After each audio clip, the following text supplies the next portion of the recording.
Just a little follow-up. SBU, thank you very much for processing that cancellation on my order very quickly. So although they could not get me the part, which happens, you know, it's not really their fault, they did take care of the order, canceled it right away, and refunded my money on Monday. So the next business day, which in my opinion is, you know, the best thing that could happen in that situation. Hustle Hard Racing came through big time since they had the dash in stock and shipped it out Monday, and tracking says it'll be here today. So some point today it should show up. I'm waiting on a couple things to come from Partzilla so that when I have the front end apart I can remove the intake flap at the same time, and I need that plug to plug the hole up, and I don't think that's going to be here till Friday, so it'll be a good weekend project anyway, and that way I can definitely try to get a video for you guys on the install and setup.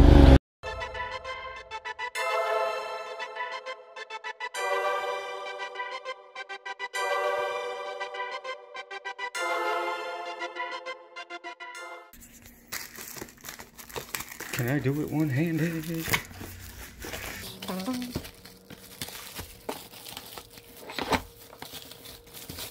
Oh, it smells like new gadgets.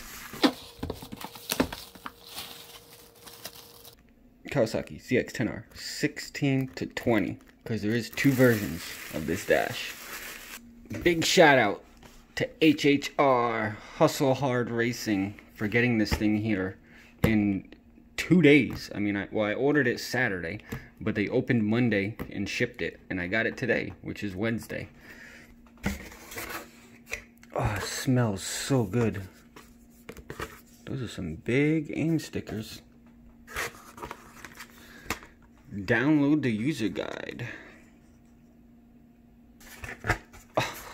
Oh, sweet goodness of technology. Oh, she's actually pretty heavy.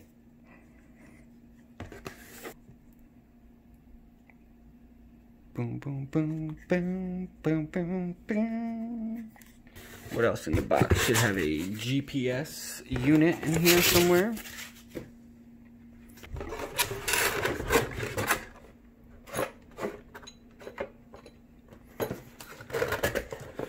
That's it. A dash, and then for accessories and whatnot, the GPS, which should be fun to try to install up under the handlebars, the bracket for that bad boy, and some screws to install the dash in the factory location without any other attachments needed.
So, as you can see, the AIM dash install went pretty smooth, nothing major. It's a little difficult, I mean, it's more time consuming than anything. Getting the nose off this bike, it's pretty entailed, but I kind of figured out an easy way. If you don't feel like taking everything off, I believe if you just pull these panels, get the 10mm bolt at the top and bottom, and then a couple screws, you can pull the nose off without even pulling the side fairings off. You would just have to be able to have some small hands and the right tools to get up in there, like a stubby screwdriver and whatnot, but it's really not that hard. AIM did a pretty good walkthrough. They did miss 2 bolts, the 2 10mm bolts at the bottom of the headlights, but I will link that walkthrough down below, so check it out.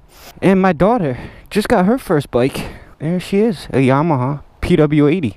Pretty good. It's got a lot of new parts on it, but it's gonna need a little bit of work. Nothing major. Runs good, starts right up on the first kick. I'll end up going through it, but something good for her to learn on. You also see my little contraption to hold my phone. So basically they sell these little RAM balls on Amazon, and then you just get the arm, and then Quadlock sells the 1-inch ball adapter for that. So, but the dash is what's really going on. Once you get used to all the controls, it's really easy to navigate this dash. I dare to say it's even easier than the factory dash. It's definitely more visible, that's for sure. I did order a Pod 300 from DynoJet too. I would love to eventually get the wideband wired right into the dash so I could just see my air-fuel ratio there, but the Pod 300 is going to be real easy to just mount that up and be able to see a lot of information on that as well. So between the two, we'll have a lot of information to look at. But yeah, that dash is beautiful. Beautiful. And it is hot today. Let's see what the thing says. What intake temp says 100. Yeah, 98 degrees.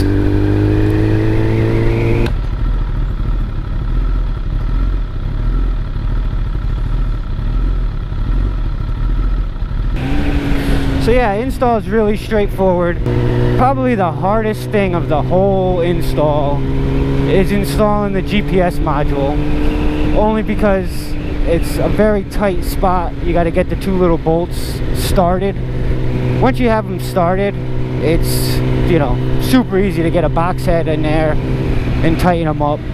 Now the only thing I'm really waiting for is the SC Project exhaust and my carbon fiber tank cover.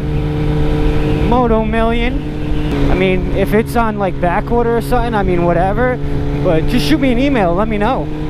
I've emailed them, I think, 4 times now, and I ordered it sometime between June 23rd and 26th. I don't remember the exact date, but somewhere in between there. Today's the 19th of July, so I have no problem waiting for parts if I know it's going to be a while. If you tell me it's going to be a while, just like Motivation did. They told me it could be 5 weeks for the exhaust, whatever. Even if it's longer than 5 weeks, at least I know.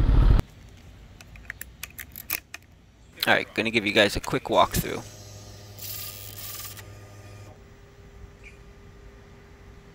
So press and select will get you into your settings menu.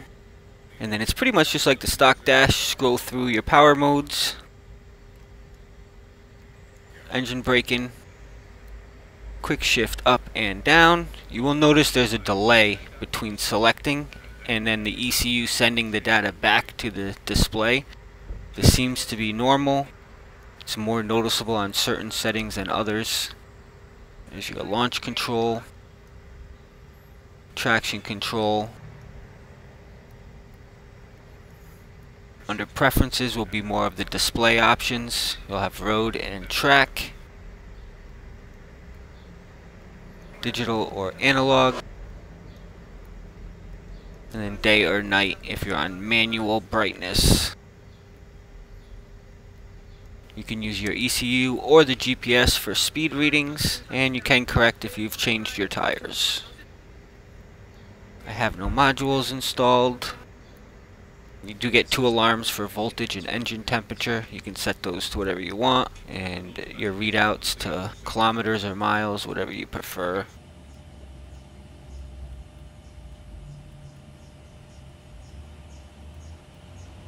Display will come at 0 miles. It doesn't carry over whatever mileage is on the bike. And then you'll have all your different track settings for those of you who will be using it at the track. There's quite a bit of stuff in there as well.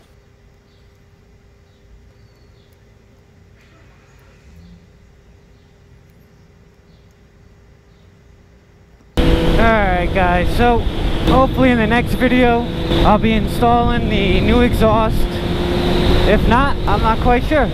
There's no rides coming up that I know of, which kind of sucks, but so until the next video, stay safe. Peace.